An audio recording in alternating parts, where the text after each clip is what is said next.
Fala aí, galera. Hoje eu vou trabalhar com vocês um outro período no processo de industrialização brasileira. Vou trabalhar com vocês o período JK, né? A década de 50. Esse período ele foi marcado pelo que a gente vai chamar de nacional desenvolvimentismo.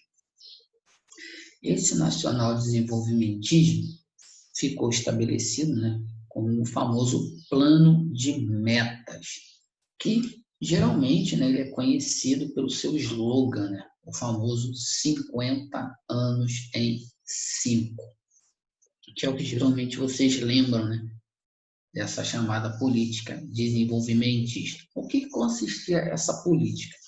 Essa política ela consistia em um amplo programa de investimentos, principalmente por parte do Estado, que iriam transformar o Brasil em uma área atrativa ao capital estrangeiro.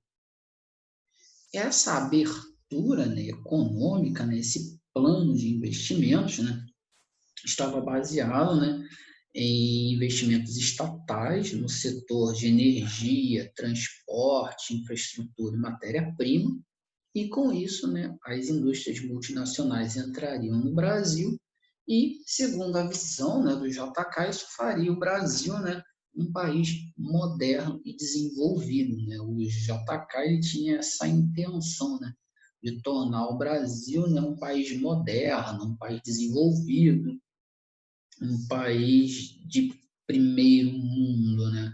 Essa era a ideia, essa era a intenção do JK, né? E o símbolo, né, desse Brasil desenvolvido, o símbolo desse Brasil moderno, foi a famosa construção de Brasília, né? Para quem já viu, né, a arquitetura de Brasília, né, já foi, ou já viu filmes ou fotografia, né, Brasília tem uma arquitetura extremamente moderna, né? Uma arquitetura extremamente futurista. Se hoje em dia Brasília tem, né, essa arquitetura moderna, futurista, imagina lá na década de 50, né? Então, Brasília realmente, né, foi um símbolo, né, desse Brasil modernizado, desse Brasil altamente desenvolvido. Então, a abertura econômica, né, também foi um símbolo dessa política proposta, né, pelo JK, né? Além dos investimentos estatais, né, em infraestrutura, transporte e energia, né, houve uma maciça entrada de capital estrangeiro, né, de um capital multinacional, principalmente na indústria automobilística. A indústria automobilística foi, né, o carro-chefe, né, dessa política proposta ali pelo JK, né? Então, a indústria automobilística, principalmente aí a Ford, a Volkswagen, a GM e, por último, a Fiat, né? Foi as 4 indústrias, né, que foram o carro-chefe, né, do processo de industrialização baseada no processo ali do JK, né? Outra indústria que também se desenvolveu bastante, né, estrangeira que entrou no Brasil, foi também a indústria de eletrodomésticos, né, de eletroeletrônicos, em menor proporção do que a indústria automobilística, né, que essa foi a que mais se desenvolveu, né, nesse período. A indústria de eletroeletrônicos também se desenvolve bastante, né?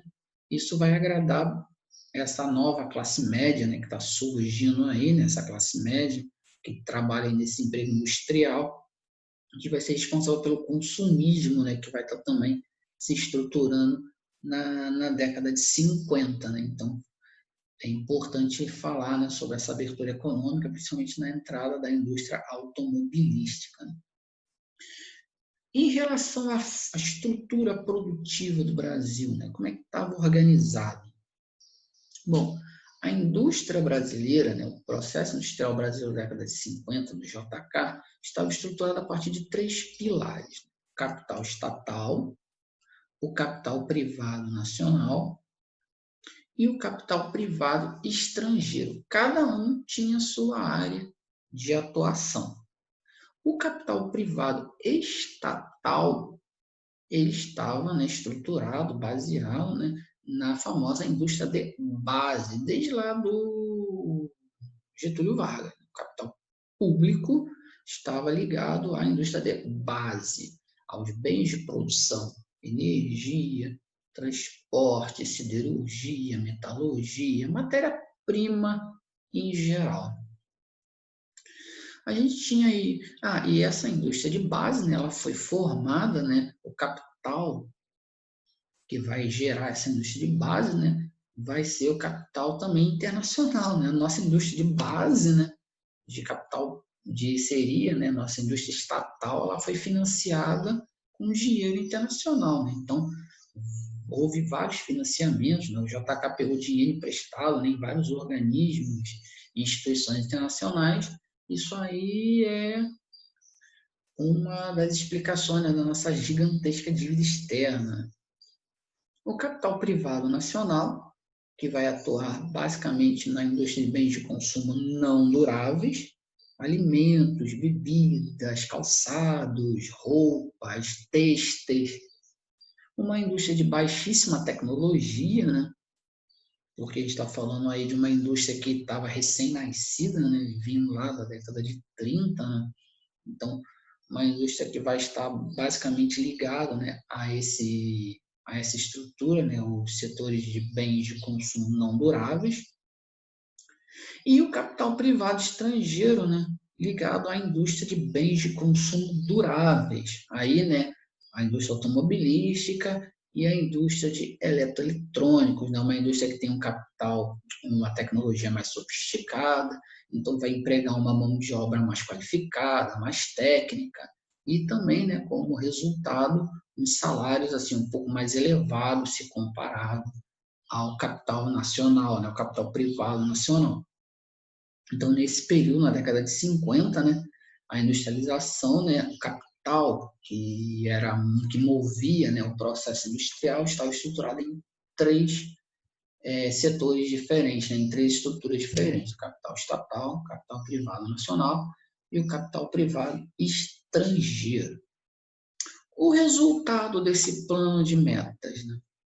Como resultado desse plano de metas, a gente tem, primeiro, né, um aumento brutal da inflação e da dívida externa. Né? Aqui, a década de 50, né, a gente percebe, né, o aumento da nossa dívida. Né?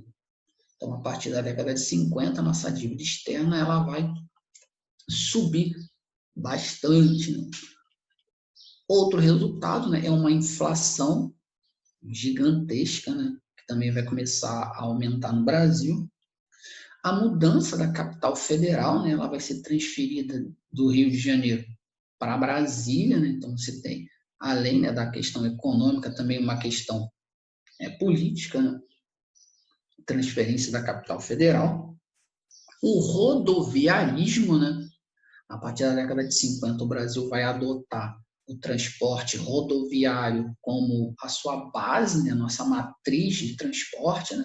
O Brasil ele vai abandonar literalmente, né, a ferrovia e a hidrovia, e a nossa matriz de transporte ela vai ser estruturada basicamente na matriz rodoviária, né, o caminhão, o ônibus e o automóvel. Né? A nossa matriz de transporte ela vai ficar muito ligada ao rodoviarismo, né, que consome muito mais combustível, que tem muitos problemas com a questão do engarrafamento, da poluição atmosférica, mas a nossa política se torna rodoviarista para agradar, né, a indústria automobilística que vem para o Brasil. Então, o governo JK acaba aí gerando, né, uma condição de dar mais conforto, né, para a indústria automobilística. Então, ele acaba implementando, né, essa política rodoviarista no Brasil, né, abrindo estrada de ponta a ponta. Então, também é resultado dessa política, né, a inflação, o aumento da dívida externa, a transferência da capital federal, o rodoviarismo e a concentração industrial no Sudeste. Né? Então, o Sudeste acaba sendo a região do Brasil, né, com a maior concentração industrial. Essa concentração, né, já vem desde a década de 30, né? Desde lá da política do Getúlio Vargas, né? Rio de Janeiro e São Paulo, né? Desde lá, né? O desmonte da economia cafeicultora e montagem, né? E estruturação da nossa política industrial. A concentração sempre foi no Sudeste, principalmente São Paulo e Rio de Janeiro, mas na década de 50, né? Essa concentração vai ficar muito mais visível, muito mais estruturada, essa concentração industrial. Essa concentração industrial vai gerar duas metrópoles, né, que é a metrópole de São Paulo e a metrópole do Rio de Janeiro, né, cidades inchadas, né, cidades macrocefálicas.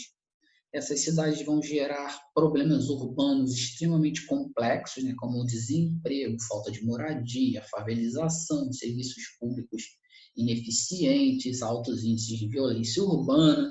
Tudo isso é reflexo, né, dessa política que se estruturou, né, aí na década de 50. Para tentar combater, né, essa política, essa concentração industrial, o JK tentou implementar algumas políticas de desenvolvimento regional, né, como a Sudene, a Sudan, a Sudesul, a Codevasf, mas nenhuma delas surgiu efeito, né, a ponto de você tirar essa concentração industrial do Sudeste, né, e tentar levar, né, para o Nordeste, ou para a região Centro-Oeste, ou para a região Amazônica, algum surto, né, de desenvolvimento industrial que pudesse fazer frente à concentração brutal que se deu aqui na região Sudeste, principalmente Rio de Janeiro e São Paulo. Então, como resultado, né, desse resultado, dessa política, né, de plano de meta, né, de nacional desenvolvimentismo, a gente tem essa estrutura, né? Aumento da inflação, aumento da dívida externa, mudança da capital federal, o rodoviarismo e a concentração industrial dentro do Sudeste. Bom, olha, em relação à política industrial do governo JK, é isso que eu tinha para falar com vocês. Até a próxima. Dúvidas, sugestões e críticas, deixem aí nos comentários. Até a próxima. Tchau, tchau.